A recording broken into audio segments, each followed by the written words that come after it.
Hi hello friends, இன்றைக்கி இந்த வீடியோவில் நம்ம என்ன பார்க்க போகிறோம் அப்படின்னு சொல்லிட்டு பார்த்தீங்கன்னா, நம்ம பிக் பாஸ் சீசன் 9 முடிஞ்சாலும் விஜய் பார்வதி அப்புறம் கம்ருதீனை பற்றின நியூஸ் இன்னும் ஓயாமல் போயிட்டு தான் இருக்குது. ஏன்னா இப்போ வந்து February 14 வேலண்டைன்ஸ் டே செலிப்ரேஷனில் கூட அவங்க என்ன பண்ண போகிறாங்க அப்படின்னு தான் நம்ம விஜய் பார்வதி மற்றும் கம்ருதீனோட ஃபேன்ஸ் வந்து எக்ஸ்பெக்ட் பண்ணிட்டு இருக்கிறாங்க. அவங்க ஆல்ரெடி கொடைக்கானலில் ஹாலிடே வெக்கேஷனாக இருக்கிறாங்க அப்படிங்கிறது நமக்கு நல்லாவே தெரியும். ஏன்னா அவங்களுடைய 2 தனித்தனியான ஃபோட்டோஸை நம்ம ஃபேன்ஸ் வந்து ஒட்டுக்கா வச்சு கன்ஃபார்மாக அவங்க 2 பேரும் கொடைக்கானல் தான் இருக்காங்க அப்படின்னு சொல்லிட்டு முடிவு பண்ணிட்டாங்க. ஏன்னா கொடைக்கானலில் தான் இப்போ வந்து ஷூட்டிங் போயிட்டுருக்குது. நம்ம விஜய் பார்வதி அங்கே தான் இருக்காங்க அப்படிங்கிறது எப்படி தெரிஞ்சிச்சு அப்படின்னு சொல்லிட்டு பார்த்தீங்கன்னா, கமருதீன் வந்து நம்ம விஜய் பார்வதியோட பெட்ஸை வச்சு ஃபோட்டோ எடுத்ததுனால கண்டிப்பாக வந்து இந்த பெட்டு வந்து விஜய் பார்வதியா தான் இருக்கணும் அப்படின்னு சொல்லிட்டு முடிவு பண்ணியிருக்காங்க. அது மட்டும் கிடையாது, நம்ம கமருதீனுக்கு ஷூட்டிங்கும் இப்போ அங்கே தான் போயிட்டுருக்கு. அவர் வந்து மகாநதி சீரியலில் ரீஎன்ட்ரி கொடுத்ததுல இருந்தே அவருடைய ஷூட்டிங் வந்து மொத்தமாக கொடைக்கானலில் போயிட்டுருக்குது. ஸோ கொடைக்கானலுக்கு ஒரு வெக்கேஷன் மாதிரி நம்ம பார்வதியும் கூட சேர்ந்து போயிருக்கிறாங்க.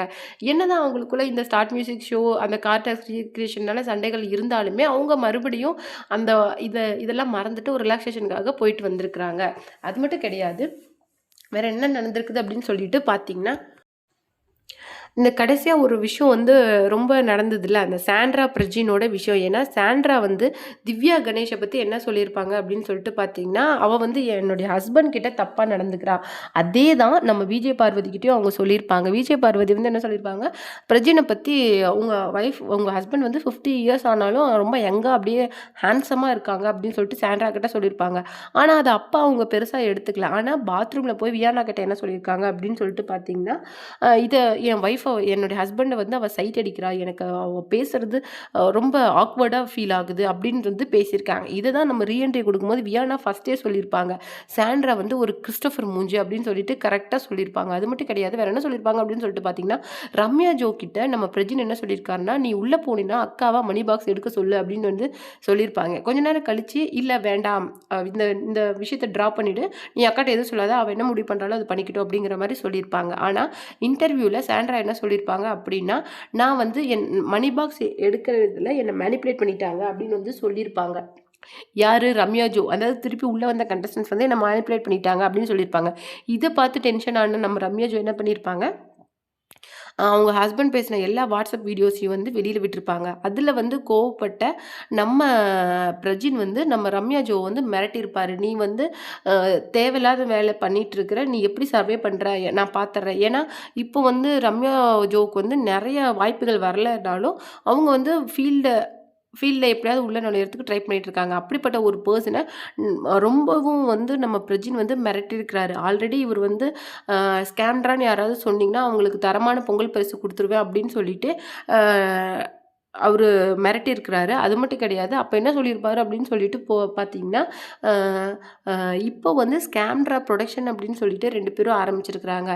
ஒரு மணி நீடுக்காக தான் உள்ளே வந்தீங்க அப்படின்னு சொல்லிட்டு நம்ம சாண்ட்ராவே சொல்லியிருப்பாங்க. இப்போ எங்கேருந்து வந்தது உங்களுக்கு இவ்வளோ மணி அப்படின்னு சொல்லிட்டு தான் ஃபேன்ஸ் வந்து கேட்குறாங்க. நீங்கள் ஸ்கேம்ட்ரா ப்ரொடக்ஷன் ஆரம்பிச்சிருக்கிறீங்க, உங்கள் ஹஸ்பண்ட் வந்து புதுசாக ஊருக்கு 2 ஊதாரி அப்படின்னு சொல்லிட்டு புது மூவியில் கமிட் ஆகிருக்கிறாரு. ஸோ வந்து நீங்கள் வந்து மணி எங்களுக்கு நீடு இருக்குது அப்படின்னு சொன்னது பொய். அது மட்டும் இல்லாமல் பிஆர் வச்சுக்கிற அளவுக்கு எங்களுக்கு வசதி கிடையாதுன்னு சொன்னதும் பொய். ஏன்னா சாண்ட்ராவோட பிஆர் டீம் வந்து சாண்ட்ராவுக்கு இருக்கிற அந்த நெகட்டிவ் இதை வந்து எடுக்கிறதுக்காக ரொம்பவும் கஷ்டப்படுறாங்க அப்படின்ட்டு தான் நமக்கு ஒரு நியூஸ் வந்திருக்குது. அது மட்டும் கிடையாது, அவங்களுடைய நெகட்டிவ் இதை எடுக்கிறது இல்லாமல் மற்ற கண்டஸ்டன்ஸை பற்றி நெகட்டிவாக, மெயினாக விஜய் பார்வதியை பற்றியும் திவ்யா கணேஷை பற்றியும் நெகட்டிவாக பரப்புகிறாங்க அப்படிங்கிற ஒரு நியூஸும் வந்திருக்குது. இது எந்த அளவுக்கு உண்மை அப்படின்னு சொல்லிட்டு பார்த்தீங்கன்னா, விஜய் பார்வதியே வந்து சொல்லியிருப்பாங்க. ஏன்னா எந்த பிஆர் டீம் ட்ரை பண்ணினாலும் சாண்ட்ரா அப்போ எக்ஸ்போஸ் ஆன விஷயத்தை யாராலையுமே மாற்றவே முடியாது. ஏன்னா அவங்க ஃபுல் அண்ட் ஃபுல் எக்ஸ்போஸ் ஆகிட்டாங்க. அவங்க அழுது நடித்த எல்லா விஷயங்களுமே எக்ஸ்போஸ் ஆகிடுச்சு அப்படின்னு சொல்லிட்டு ரொம்பவும் கிளியர் கட்டாக வந்து பேசியிருப்பாங்க. அது மட்டும் கிடையாது, வேறு என்ன சொல்லியிருப்பாங்கன்னு சொல்லிட்டு பார்த்தீங்கன்னா, என்னால் விஜய் பார்வதியும் கமருதீனையும் எப்போவுமே என் லைஃப்பில் மன்னிக்கவே முடியாது அப்படின்னு சொல்லிட்டு ஸ்ட்ராங்காக சொல்லியிருக்கிறாங்க. அது மட்டும் கிடையாது, அது உண்மையா? இல்லை வந்து ஃபினாலேவில் நம்ம விஜய் பார்வதியை கட்டி பிடிச்சி நீங்கள் பேசுனீங்களே அது உண்மையா? இதில் எது உண்மையான சாண்ட்ரா? இதே கொஷினை தான் ரம்யா ஜோ வந்து கேட்டாங்க. என்கிட்ட நீங்கள் வந்து கட்டி பிடிச்சி இட்ஸ் ஓகே போயிட்டு வா அப்படின்னு சொன்னீங்களே அந்த சாண்ட்ரா உண்மையா? அவளுக்கு இது வேணும், பாம்பு அவ அப்படின்னு சொன்னீங்களே, அந்த சாண்ட்ரா உண்மையா? இதே கொஸ்டின தான் ரம்யா ஜோ உள்ளேயே கேட்டிருப்பாங்க. ஸோ ஹஸ்பண்ட் அண்ட் ஒய்ஃப் மாறி மாறி விளையாடுறாங்க அப்படிங்கிறது நமக்கு நல்லாவே தெரியுது. இன்னொரு விஷயம் என்னன்னு சொல்லிட்டு பார்த்தீங்கன்னா, இந்த வீடியோல அ நம்ம கமருதீன் வந்து ஸ்டார்ட் மியூசிக்கில் நடந்துக்கிட்ட விஷயங்கள பார்த்து நம்ம விஜய் பார்வதி வந்து கதறி கதறி அழுதுருக்காங்க அப்படின்னு சொல்லிட்டு ஒரு நியூஸ் வந்திருக்குது. ஏன்னா அவங்க மறுபடியும் அரோரா சிங்க்லர் கூட ரொம்ப க்ளோஸாக அந்த டான்ஸ் ஆடுறது, திவ்யா கணேஷுக்கு வந்து கர்ச்சீஃப் கொடுத்து அவங்க கண்ணு தண்ணியெல்லாம் தொடச்சி விட்றது, ஐ மீன் அந்த மூஞ்சில் இருந்த வாட்டர்லலாம் தொடச்சி விட்றது, இந்த மாதிரி நிறைய க்ளோஸாக பார்த்துட்டு அதை ஒரு கிளிப்பிங்ஸாக எடுத்து போட்டு என்ன பேசுகிறாங்கன்னா, பாருங்கள் கமருதீனோட லீலைகள் அந்த மாதிரிலாம் நிறைய வீடியோஸ் வருது. ஆனால் இதெல்லாம் பார்த்து பொசசிவ் ஆகி ஹர்ட் ஆகிற அளவுக்கு விஜய் பார்வதி ஒன்றும் ஒரு ரொம்பவும் அந்த மாதிரி இம்மெச்சூர்ட் பர்சன் கிடையாது. ஏன்னா அவங்களுடைய மெச்சூரிட்டி லெவலை இப்போ அவங்க கொடுக்குற இன்டர்வியூலேயே நல்லா பார்க்க முடியுது. முன்னே இருந்த விஜய் பார்வதிக்கும் இப்போ அவங்களுடைய பேசுகிற அந்த ஸ்கில்லுக்கும் இருக்கிற வித்தியாசத்தை நம்மளால் நல்லாவே புரிஞ்சிக்க முடியுது. அந்த மாதிரி தான் இப்போது வந்து விஜய் டிவியில் நியூவாக கமிட் அவர் நிறைய ஷோஸில் கமிட் ஆனாலும் அது எல்லாத்துக்குமே விஜய் பார்வதியும் பிக் பாஸ் டீம் வந்து இன்வைட் பண்ணணும்ன்ட்டு ஒரு அவசியம் கிடையாது. ஏன்னா அதுக்கு காரணம் நம்ம விஜய் பார்வதி பிக் பாஸோட இன்விடேஷனை ரொம்ப அவமதிச்சது தான் இதுக்கு காரணம். இல்லைன்னா கண்டிப்பாக நம்ம விஜய் பார்வதியும் கமருதீனும் சேர்ந்து ஜோடி ஆர் யூ ரெடி அப்படிங்கிற ஷோக்கு வந்து வந்திருப்பாங்க.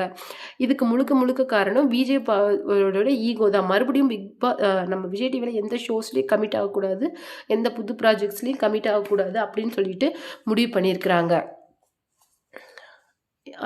இதை பற்றின உங்களுடைய கருத்துக்களை மறக்காமல் நம்ம கமெண்ட் பாக்ஸில் கொடுத்துருங்க. அதுக்கப்புறம் ஒரு முக்கியமான விஷயம் என்ன அப்படின்னு சொல்லிட்டு பார்த்தீங்கன்னா, சூர்யா சாரோட அந்த மௌனம் பேசியதே மூவி வந்து 23 இயர்ஸ்க்கு அப்புறமேலு இப்போது வந்து ரிலீஸ் ஆகுது. கிட்டத்தட்ட Feb 14 இல்லைனா 15 கிட்ட ரிலீஸ் ஆகுது. அதை பற்றி தான் அவர் வந்து அந்த படத்தில் இருந்த அந்த டைலாக்ஸ் எல்லாம் ரீல்ஸாக போட்டிருக்காங்க. ஒழுங்காக தானடா இருந்தீங்க அந்த மாதிரி நிறைய ரீல்ஸ் போட்டிருக்காரு. அதை பற்றி என்ன சொல்லியிருக்காங்க அப்படின்னு சொல்லிட்டு பார்த்தீங்கன்னா, அதில் லைலா, ட்ரிஷா, அப்புறமேலு சூர்யா அப்படின்னு சொல்லிட்டு ஒரு பெரிய நடிகர் பட்டாளமே நடந்திருக்குது. அந்த படத்தோட டைலாகை 23 இயர்ஸ் கழித்து இப்போவும் நிறைய பேர் ரீல்ஸாக போடுறதை என்னால் பார்க்க முடியுது. அது எனக்கு ரொம்பவும் சந்தோஷமாக இருக்குது அப்படின்னு சொல்லியிருக்கிறாரு. அது மட்டும் கிடையாது, அந்த மூவி வந்து பர்சனலி எனக்கு வந்து ரொம்ப கனெக்ட் ஆன மூவி அப்படின்னு சொல்லியிருக்கிறாரு. இதை விட எனக்கு வந்து அது ரீரிலீஸ் என்னுடைய படங்களில் அந்த படம் ரீரிலீஸ் ஆகுறது எனக்கு ரொம்ப சந்தோஷமாக இருக்குது.